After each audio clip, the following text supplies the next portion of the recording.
I feel like the days of kinetic warfare among the big countries, the countries that have nukes and stuff, it might be over, but not war. Because I think that AI and persuasion and dirty tricks and cyber stuff is now so powerful that you could take down a country. Andres pointed out that they may just be suppressing anything that's, let's say, a little extreme and maybe a little unproven about either candidate. Both cases, they de-emphasize something that doesn't have, valid evidence for it. But would that be an absence of election interference? Nope. Because you can't make that kind of a change without affecting the election. It can't be done. I would say that AI already controls humans. So if you're wondering, I hope we don't get to that point where the AI is determining, how civilization runs, we're past that.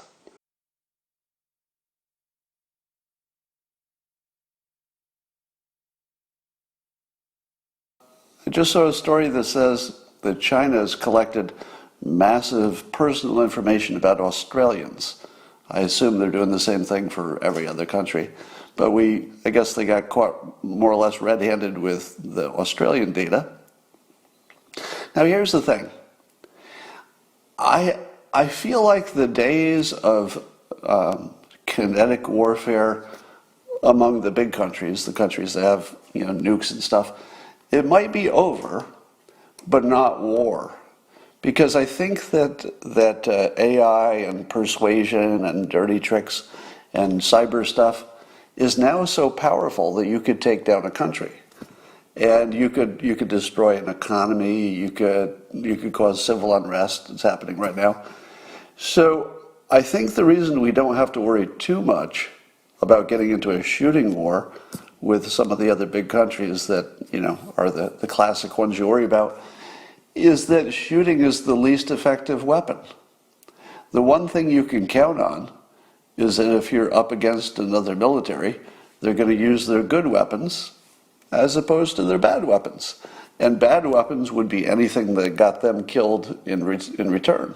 So if they were to, say, bomb the homeland here, well, their homeland would get bombed. But if all that happens is there's lots of unrest in the United States, and it looks like it's domestic, but we don't know why, but it's actually because of AI and persuasion and propaganda coming in from another country, we wouldn't even necessarily know we were under attack. I mean, maybe the government would know, but the people wouldn't really quite get it. And we just think, well, we're not so gullible that a few memes on Facebook are going to change our minds. But AI and the weapons of persuasion are now so powerful that I would say legitimately they're more powerful than physical weapons, because you could wipe out a country without being attacked in return or even identified as the attacker. So way more powerful. So that's something to worry about. I would argue that the AI is already destroying civilization, and that unless we figure out some way to stop it, there's somewhat of a obvious path here.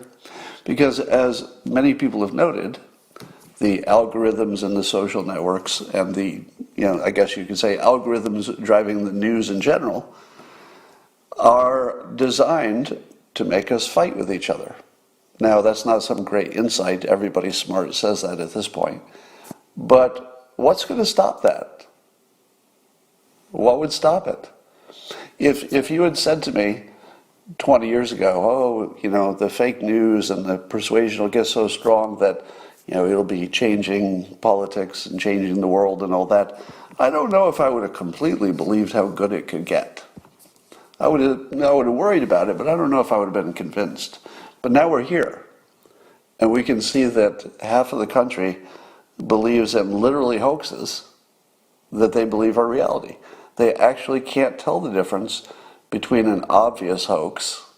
Did the president say we should drink bleach? No. How hard would it be to find out that's not true? Well, if you follow conservative media, it's easy because you see the debunks all the time. If you follow the other silo of news, you've never seen it, and you never will.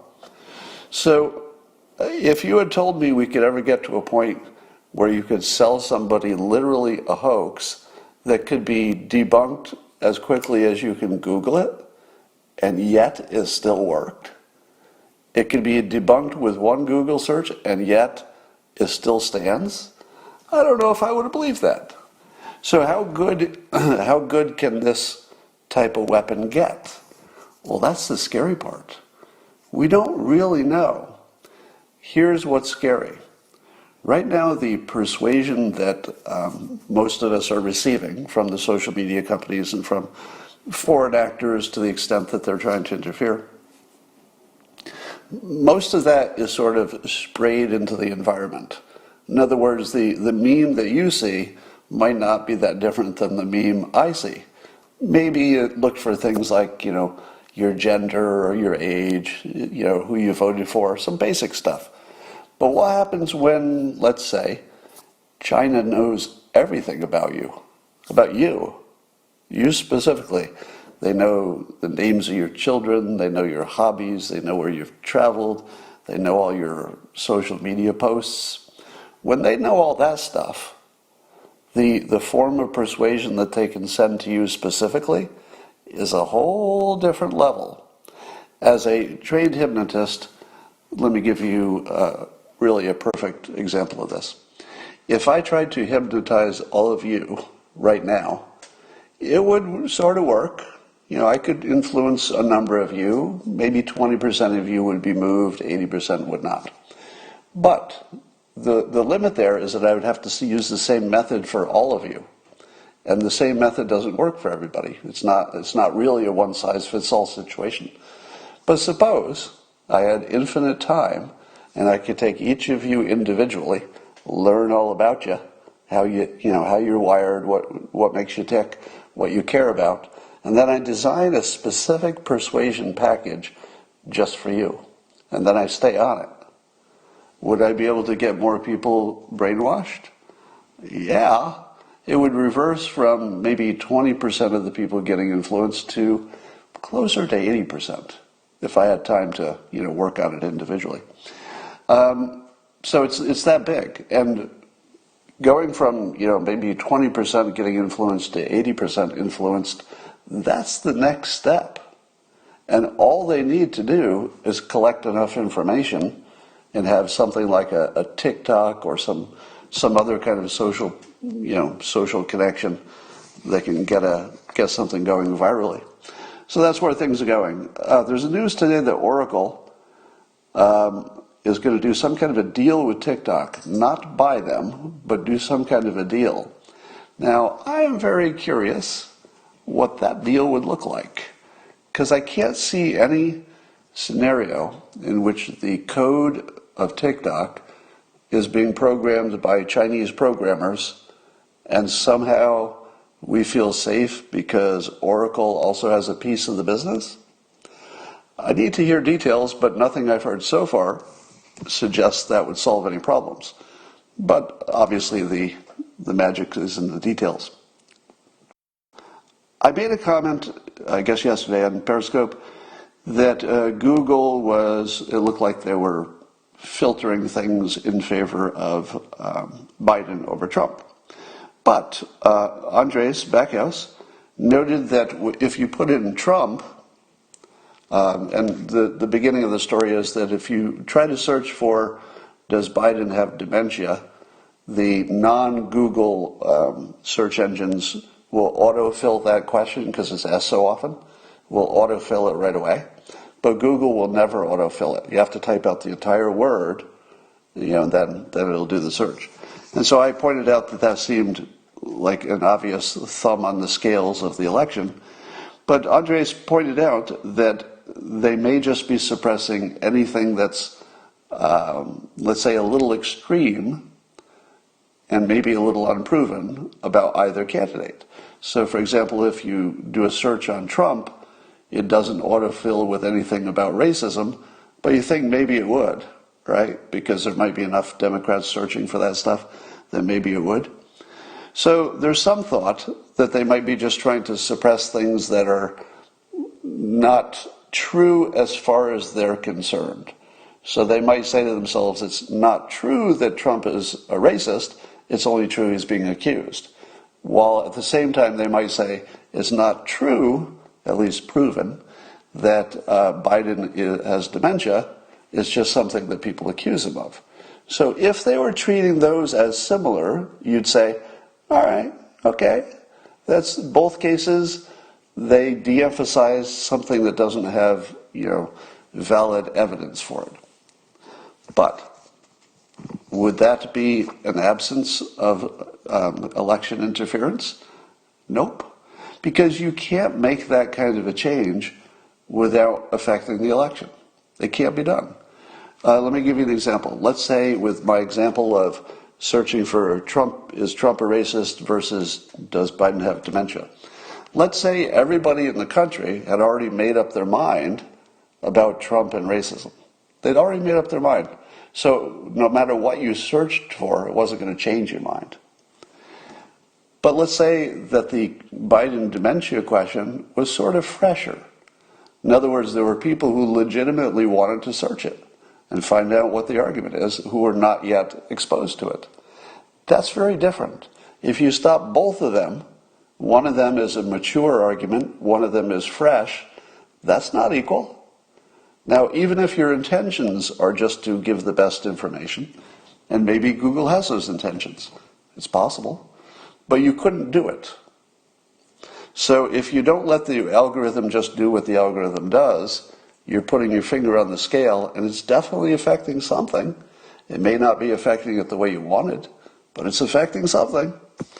So I thought to myself, I wonder if there are cleaner examples of this search autofill thing.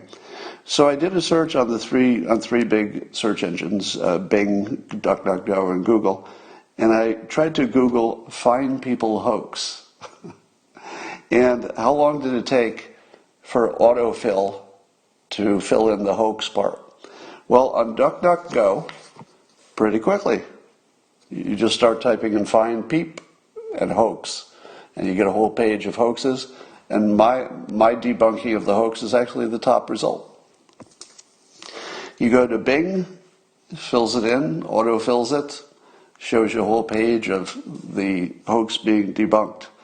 You go to Google, never autofills it. It doesn't autofill it at all. And it gives different search results. So if you do a DuckDuckGo or Bing, you'll get pretty much, this may not be 100% true, but you get mostly the debunks because you searched for hoax. Doesn't that make sense? If you search for something with the word hoax in it, it would probably give you the debunks that prove it's a hoax. Not Google.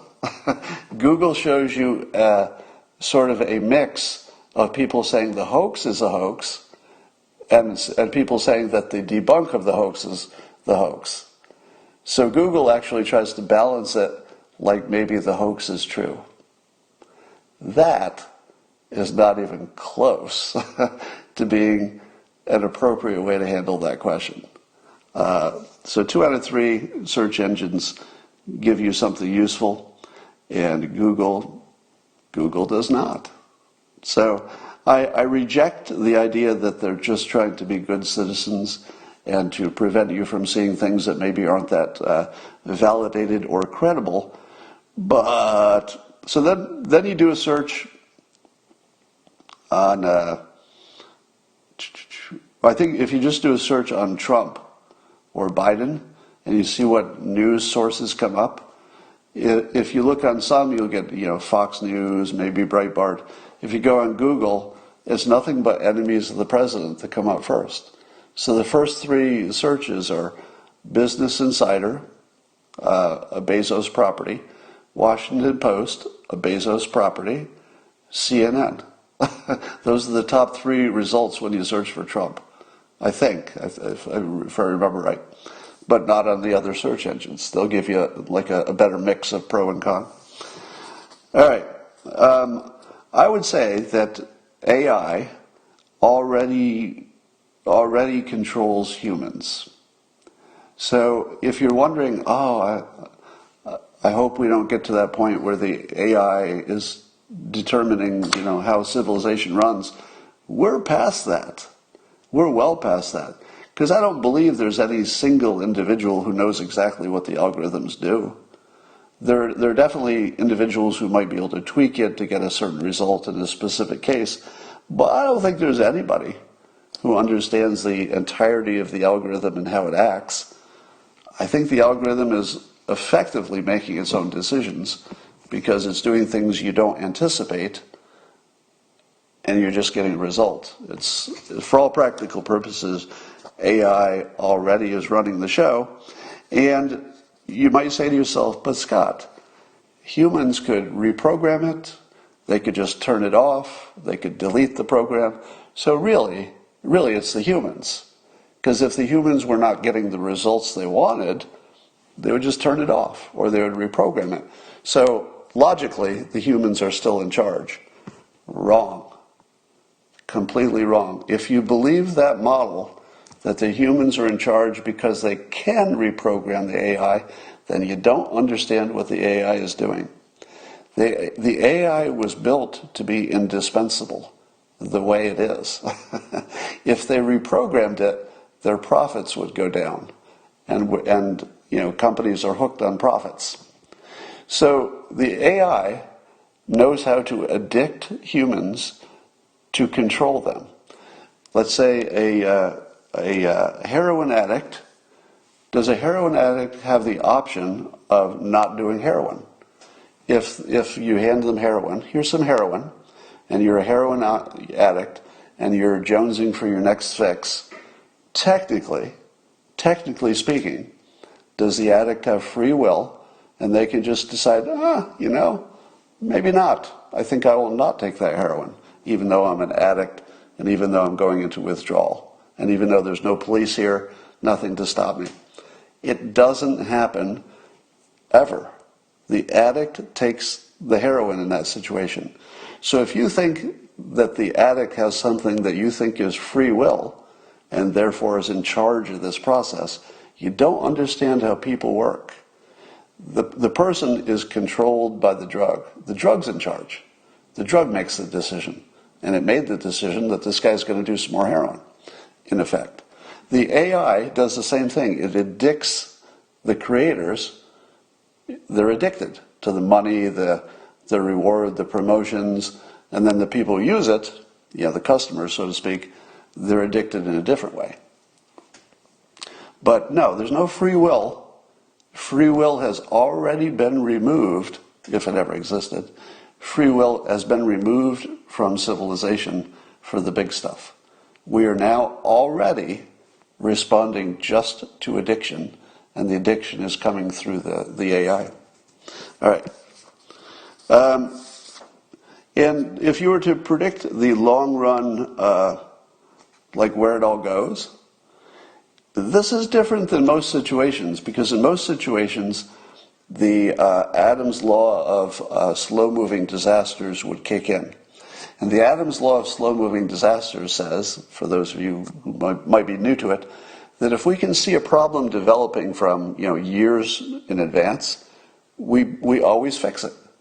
So it looked like we wouldn't have enough food in the future, but we figured out how to grow more food. It looked like we'd run out of fossil fuels, but we figured out how to frack.